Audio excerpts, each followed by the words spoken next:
Assalamu alaikum. This is News and Current Affairs channel of Radio Pakistan. I'm your host Javed Siddiq with weekly program Diplomatic Session. Listeners and viewers, in this program we discuss bilateral relations, cooperation and other important developments of mutual interest with the diplomats of Pakistan's friendly countries. Today in this show we have with us the Ambassador of Germany to Pakistan, His Excellency Mr. Bernhard Schlagheck. Uh, Ambassador, I welcome you to this show. Thank you very much for having me. Thank you very much. And my first question is that Pakistan and Germany have been development partners for the last 70 years, and that is the period scanning our diplomatic relations. So how do you look at this relationship between Pakistan and Germany in the last 70 years? Well, I think we have very amicable and friendly relations for almost 7 decades. I mean, the exact date of the establishment of our diplomatic relations is October the 15th. And we have already started a series of events around the October 15th. There was a kickoff visit of a German Navy vessel quite recently. Very recently, yeah. Yes, in Karachi. We had a German business delegation here over the last 4 days in Karachi and in Islamabad. The German Foreign Minister was here just the week before. Foreign Minister Qureshi went to Germany, and the Chief of the Army Staff yes. Earlier this year. So I think we had already a quite dense net of bilateral contacts and engagement, and I think the word that encompasses it is very much it's a friendly, amicable relations over 7 decades. Yes, there were some ups and downs, predominantly during military rule in Pakistan. But all in all, I think we can look quite satisfactorily at these 7 decades, and I think it's a very good basis for more to come. Ambassador, what is the high achievement between our 2 countries in regard to the bilateral relations in the last 70 years? Do you think what is the highest point that we have touched? Well, I would be hesitant to say, well, there was this or that highest point. I'm quite impressed by the, I would say, by the across-the-board character of our bilateral relation. And we have a very intensive exchange in the political field, as I mentioned. I mean, number of high-ranking visits. The Prime Minister spoke to the Chancellor on the phone quite recently. Yes. We have institutionalized dialogue formats between the State Secretaries, the Foreign Secretary and our State Secretary on foreign policy. We have a number of consultations in a variety of fields on development. For instance, our government consultation on development policy will take place in a month's time. And we have, I would say, a quite advanced trade relation. I mean, volume roughly $3 billion. Yes. Before the pandemic struck, it came a bit down, but I think we are on our way to reach very soon the $3 billion threshold once again. Again, I said there is a business delegation here. We have a, I would say, quite developed people-to-people exchange, cultural exchange, development work. So it's across the board, and I think it's quite intensive. The businessman delegation which was here in Islamabad, what is the outcome? I mean, are the German investors and businessmen ready to invest in Pakistan, because Pakistan needs foreign investment to, enhance the growth rate of Pakistan? Well, let me say, I mean, there is a stock of roughly, I would say, 400 million euro investment in Pakistan. But I agree, there is an upside potential. And that is the reason why we brought in this delegation. I mean, we started with a series of visits of business delegations here before the pandemic. That was somewhat hampered by the pandemic. Now we resumed that. And I think this delegation, I mean, made up of blue chip companies, but also, which is very important for Germany, as you know, medium-sized companies. So I think a very good mixture. They came here to discuss with major Pakistani stakeholder in the economic field in Karachi and here in Islamabad about prospects of the Pakistani economy, but also investment possibilities. And I think all in all, these were very fruitful and very productive talks. The delegation, I would say across the delegation, the people were quite impressed by the presentation made by the Pakistani colloquators. And frankly, there is I think a quite promising business outlook currently. Yes, there are risks, there are still impediments, and that also was very openly discussed. So I think, of course, they have to draw their own conclusion from the visit, and we all know investment decisions, this is a very complex and complicated process, but I think it was a good start. But Ambassador, which areas they have identified, I mean the German investors and businessmen, to invest in Pakistan? Energy or communication, agriculture, which areas? Well, as I said, this was a mixed bag from all quarters of German business. I mean, there were representative of Lufthansa, there were representative of engineering companies, there were representative of agro-tech companies, so it was a bit across the board. Right. We want to, I think we want to develop it into communications or interactions between more specialized, branch-oriented businesses. We will do that. Yeah, you mentioned Lufthansa. Yeah. What are the prospects of the German airlines starting operation between Germany and Pakistan? Well, I would say they showed an interest. They are in consultation. I think they will, as far as I understood them rightly, I think they promised to come back to have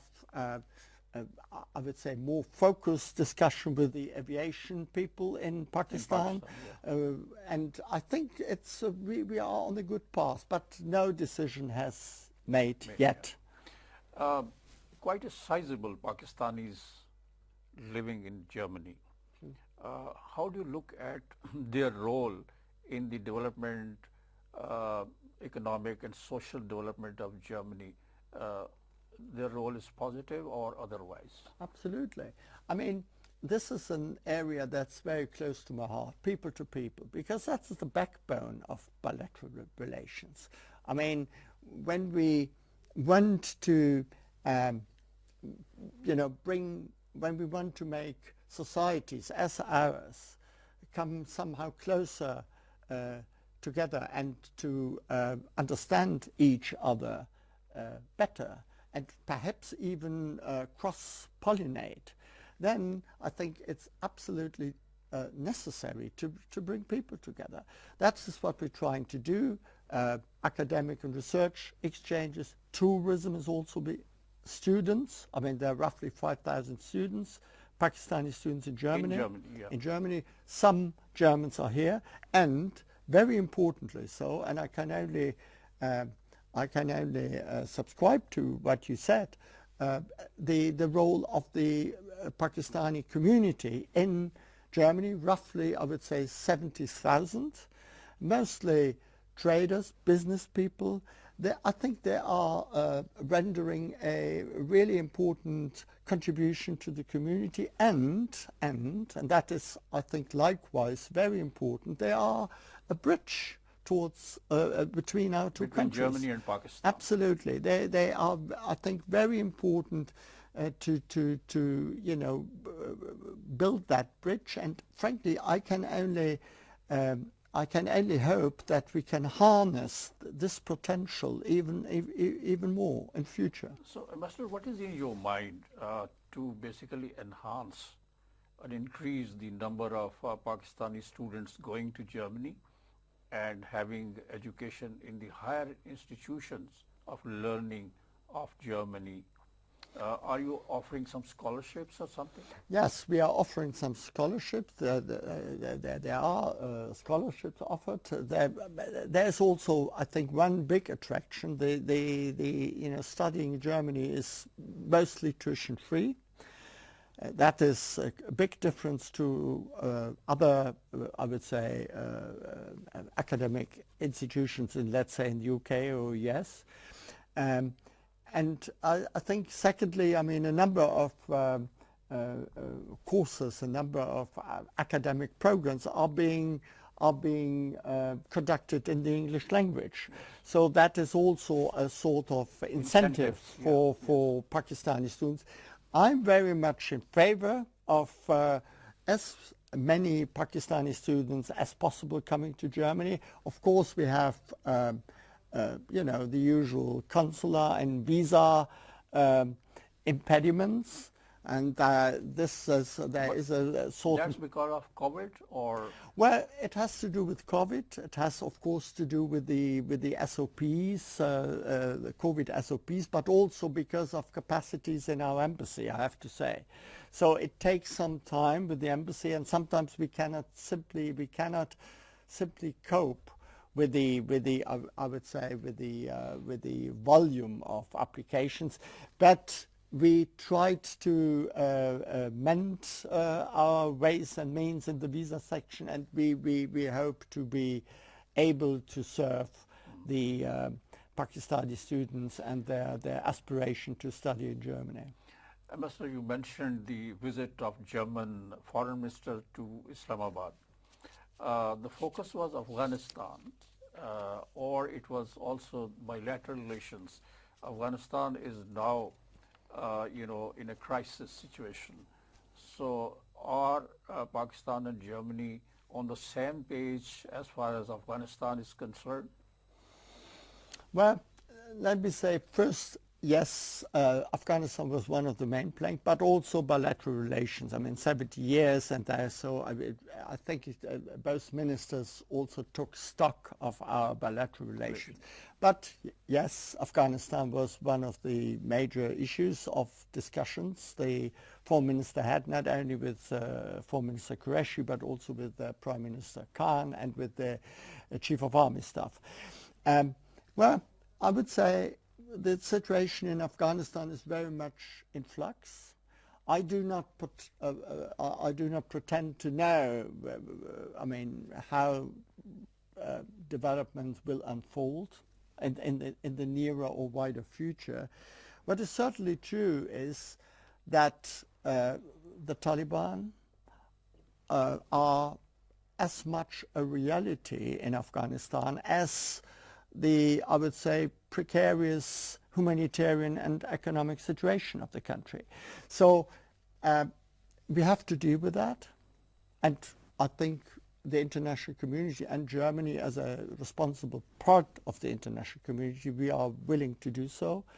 Whether that means, as Foreign Minister Qureshi has put it, that the West has to discard its previous lenses, that is perhaps debatable. I think it has very much to do with the fact whether the Taliban are willing to discard their old lenses. And here I think the jury is still out. Ambassador, is Germany seriously contemplating and thinking to give recognition to this interim Taliban government, or you have your reservations about it?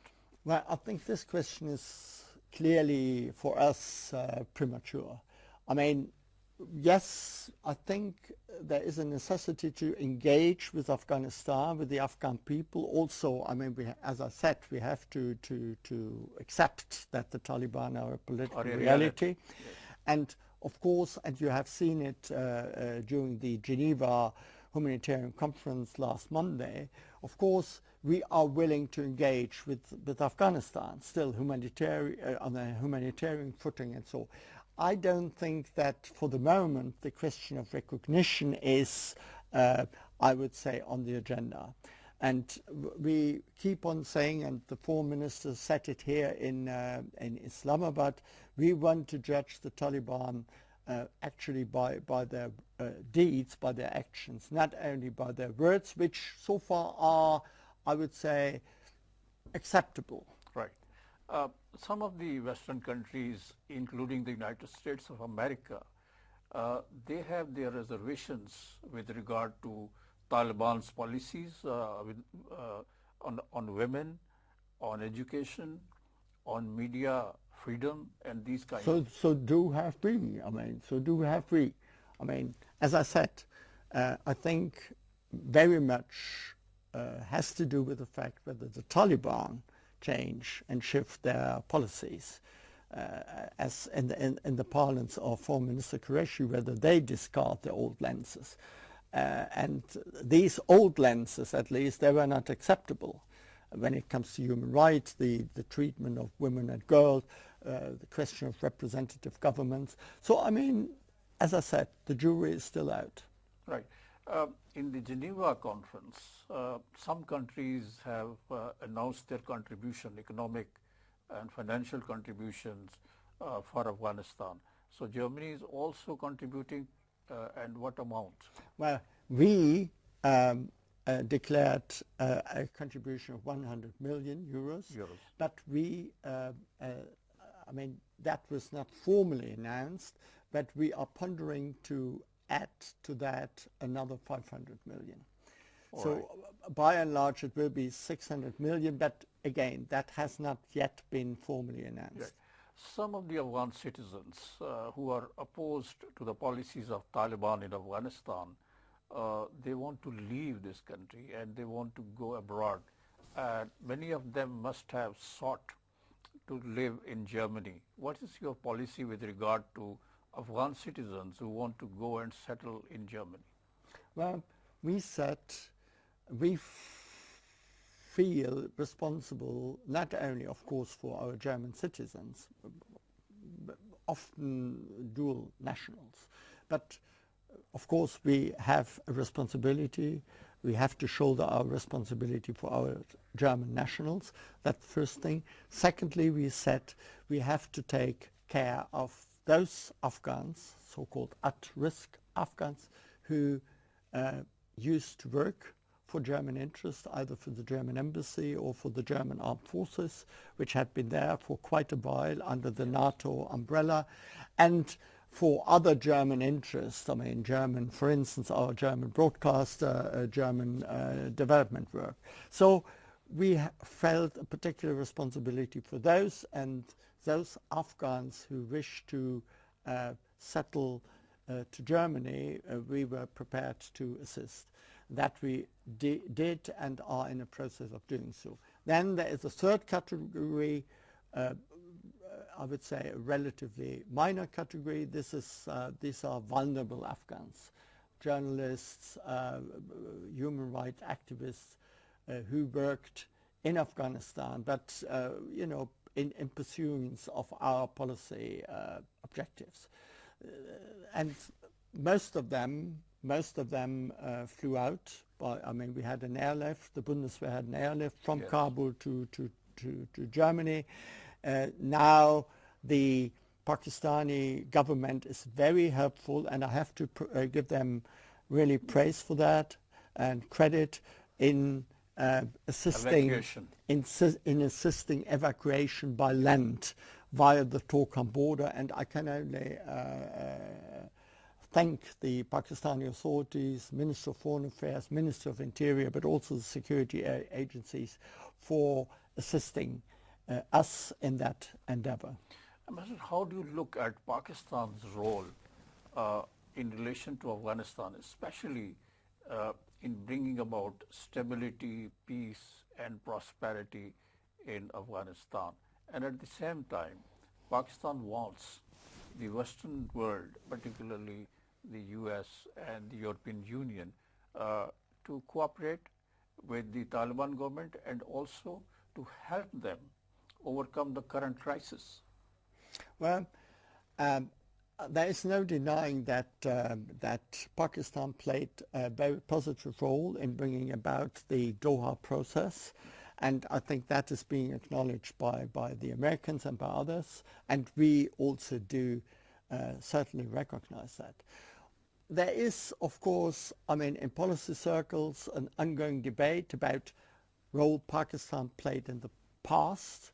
I do not want to enter that debate here.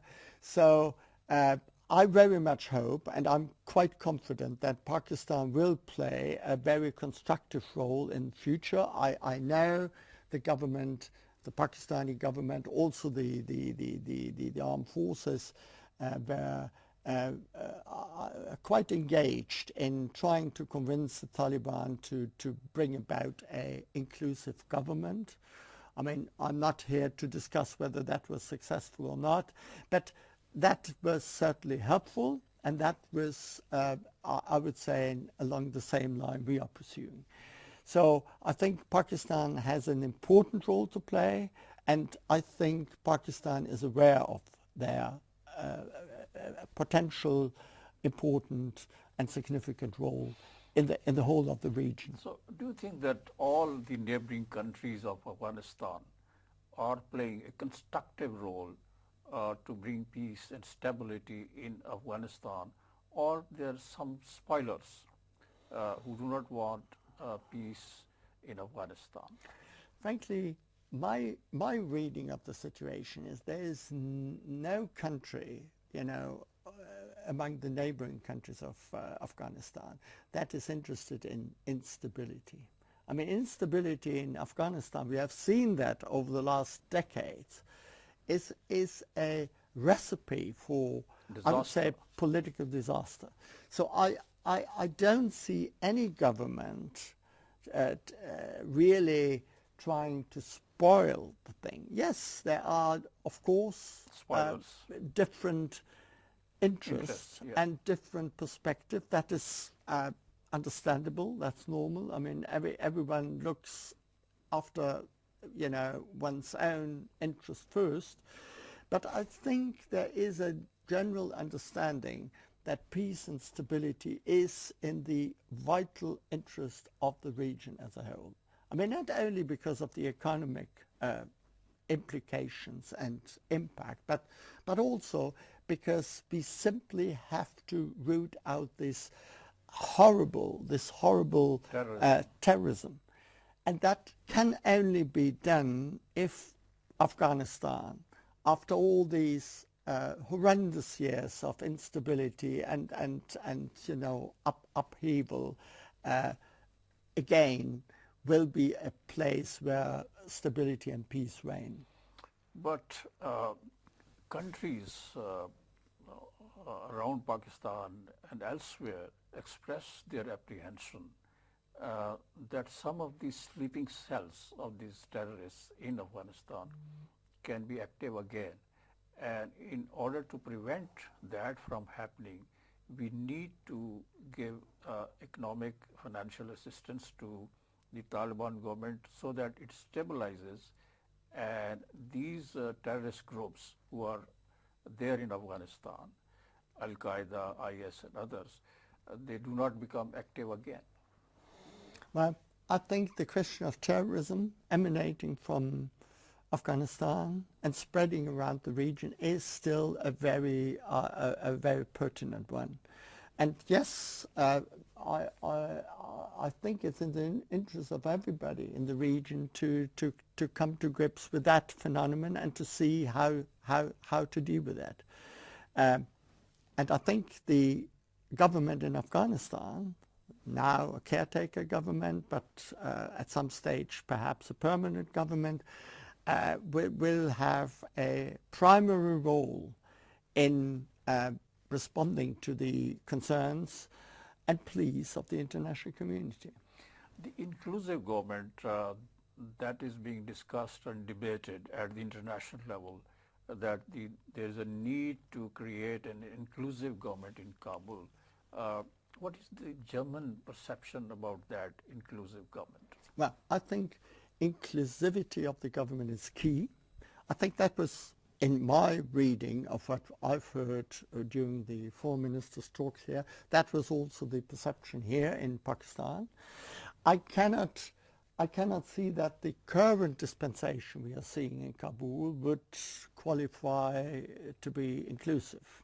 Frankly, it's quite the contrary. It's absolutely exclusive. I hope that will be remedied in the forthcoming days and weeks before the Taliban then form a, I would say, definitive and formal and permanent government. But I think that is that so far does not bode well for the I would say outlook in bringing about peace and reconciliation in Afghanistan, and therefore, as you put it rightly, I mean, create the basis for stability that would clearly rule out any kind of connivance with terrorism. Pakistan's policy on Afghanistan is that the Western world and the world at large should give some kind of recognition to this Taliban government so that it can stand on its feet and do the desired things. Well, I know this is apparently the position of the Pakistani government. We have to accept that. I don't think the German government, for that matter, is at least currently of the same opinion. We want to see how things unfold and develop in Pakistan first. As I said, I think we want to judge them by their actions, by their deeds, not only by the words, which so far are, as I said, by and large acceptable. But although we see a number of things, there's also the question of the centrality of the government. There are people saying, not necessarily my government, but there are people saying, you know, the Taliban, they're very fractious, and there is not a understanding of a single, I would say, government at all. Every fraction, everyone is doing what he pleased to do. So that, again, needs to be seen before you really engage with the government, whether they have a grip not only on, you know, this close circle in Kabul, but they have a grip on the rest of the country, which is, as we know, quite large. Yes. Coming back to our bilateral relations, Pakistan-German bilateral relations, the Prime Minister of Pakistan is very keen to make Pakistan a green country. You know, the massive plantation is going on, and Pakistan is also looking for cleaner energy. And Germany has an experience in the field of the solar energy, and can we expect that Germany will help Pakistan produce solar energy and will transfer some technology here so that we have that solar energy as well in Pakistan? Well, I mean, first of all, I have to really applaud the government of Pakistan for the, you know, the varieties of initiatives, particularly in the climate and environment field, and I think it's Pakistan can become a role model for, I would say, a green and a clean approach to nature and the environment. When it comes to solar energy, yes, we are engaged.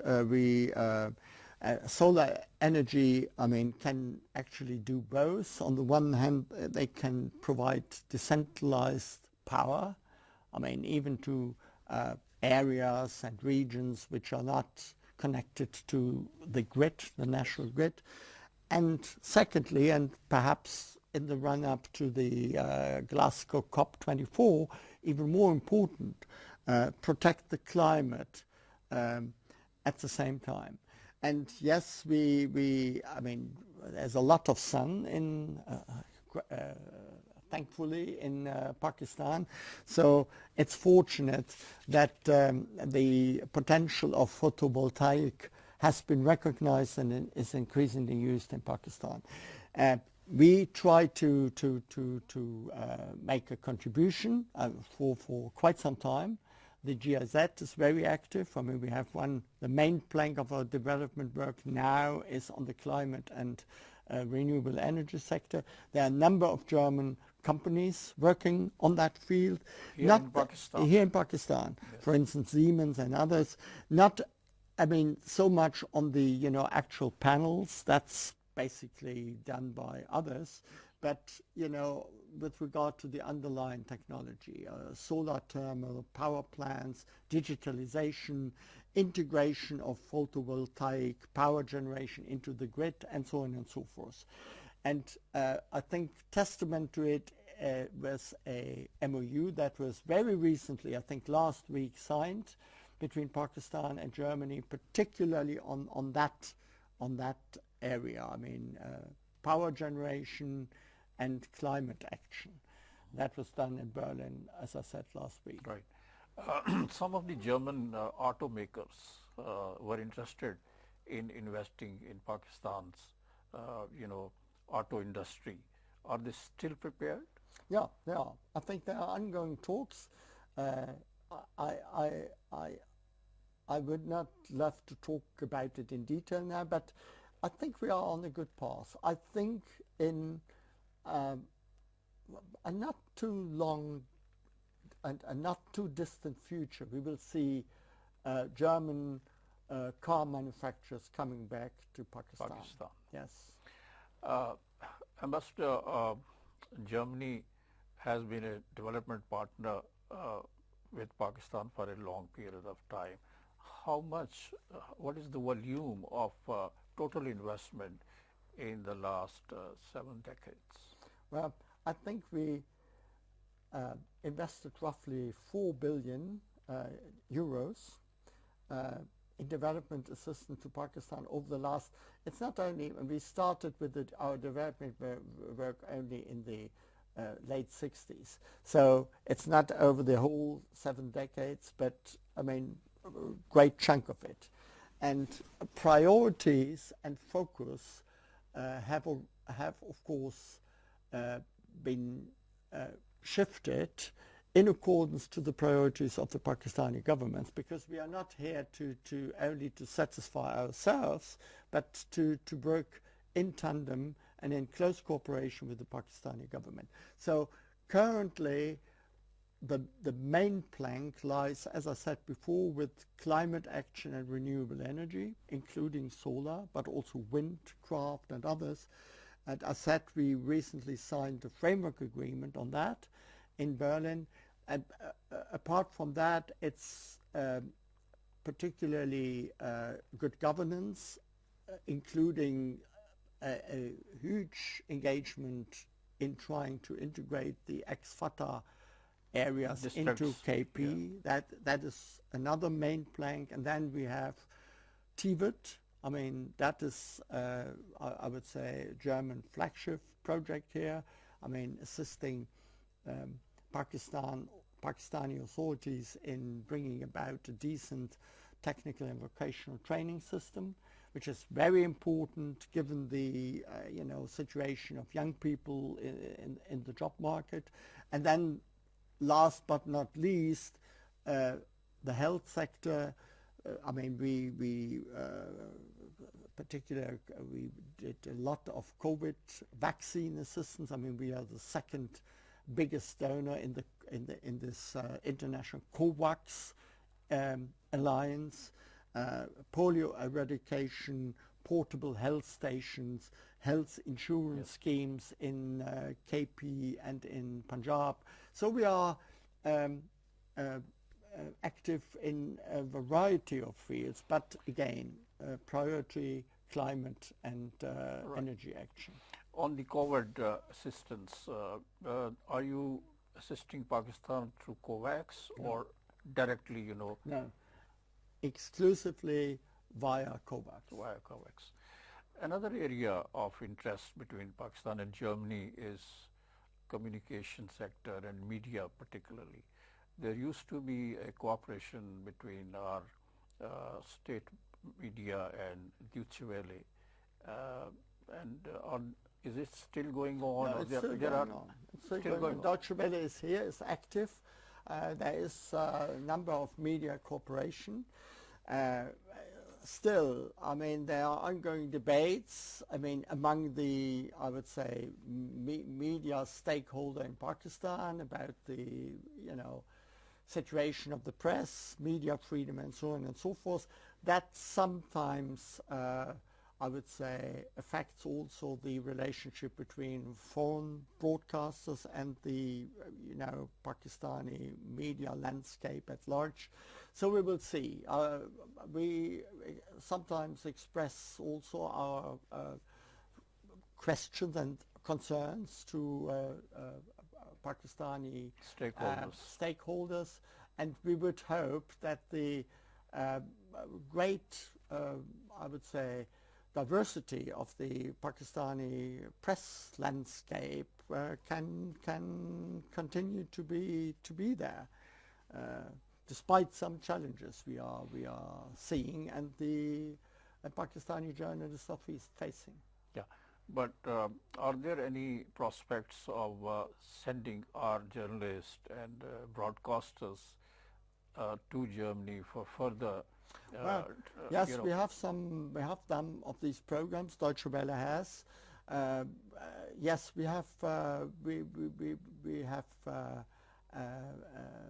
done so in the past, and we will certainly do so in the future.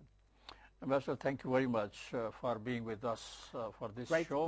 Great pleasure to be here. Listeners and viewers, this is all about today's show. In diplomatic session next week, we will have with us a new personality. The producer of today's program was Saeed Ahmed and executive producer Abdul Rauf Khan. This show is also available on Radio Pakistan's official website, social media platforms, and Radio Pakistan's podcast and podcast.radio.gov.pk. And this is your host Javed Siddiq signing off from today's diplomatic session from News and Current Affairs channel of Radio Pakistan, Islamabad. Thank you very much. Thank you. Thank you so much. Thank you.